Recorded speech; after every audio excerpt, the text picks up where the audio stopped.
May 30th, 2014. Endnight, a small indie game studio, releases the alpha for a game called The Forest. Ever since the first trailer for The Forest came out, a large group of people in the gaming community took interest in its development. So, many of these people would go on to make videos about it once it released. It was at this time I was first introduced to The Forest, and obviously I was intrigued by it. I mean, just look at this serene forest environment. Plenty of people saw potential in the game, but few would ever expect that The Forest would become one of the best survival games of all time.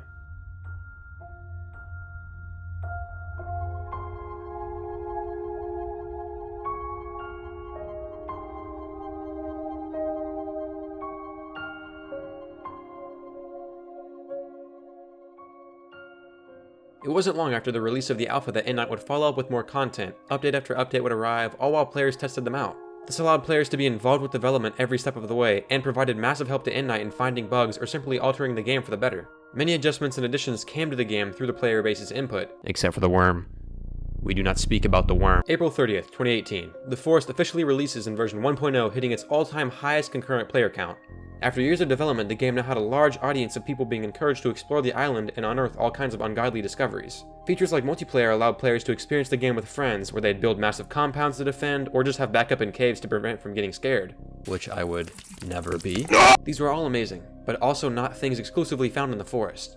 What makes the Forest unique has never been just one aspect of the game, but more so the amalgamation of many phenomenal parts.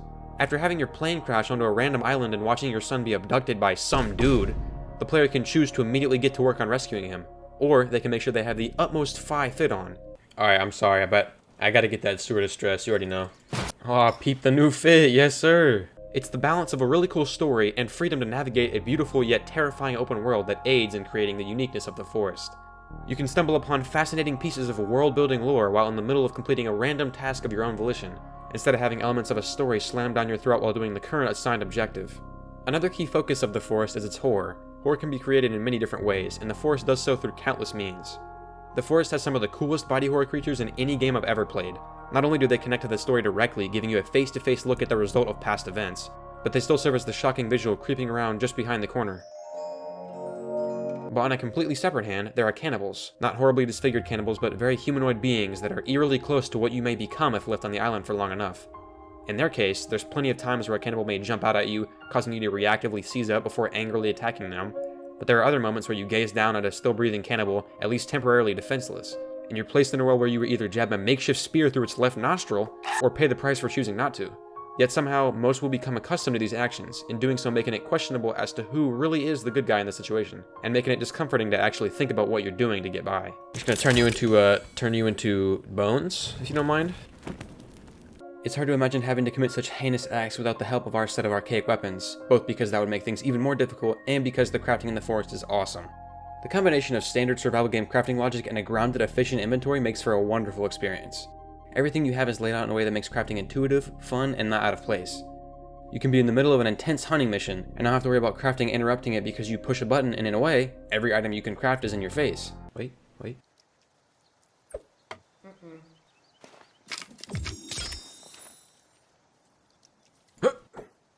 The practical yet enjoyable nature of crafting is also present in the game's building, as you can create structures that allow you to survive the night or an attack from a search party, while also letting players make castles with whatever height or design they want, wherever on the map they see fit. Perfect. In the story, being the underlying connection between all aspects of the game, it's present enough to subtly show itself almost everywhere you go, but still something the player must choose to dive deeper into. There's a shocking amount of details and elements to uncover in the Forest that all lead back to a phenomenal twist/concept that massively increases the depth that the story can have. A player may spend their entire existence never seeing more than the surface, or they could discover all the awful things that had to line up to leave the island where it is now, and be forced to choose to either continue a cycle of desperate sacrifice and deeply questionable moral decisions or lose everything they fought to save. Now, as we sit only weeks away from the release of the sequel, Sons of the Forest, I'm here to try and remind not only you, but myself, of the legend of the Forest, a masterpiece, and one of the kings of survival horror.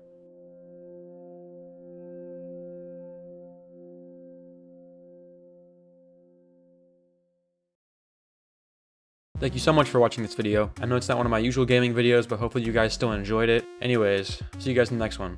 Bye.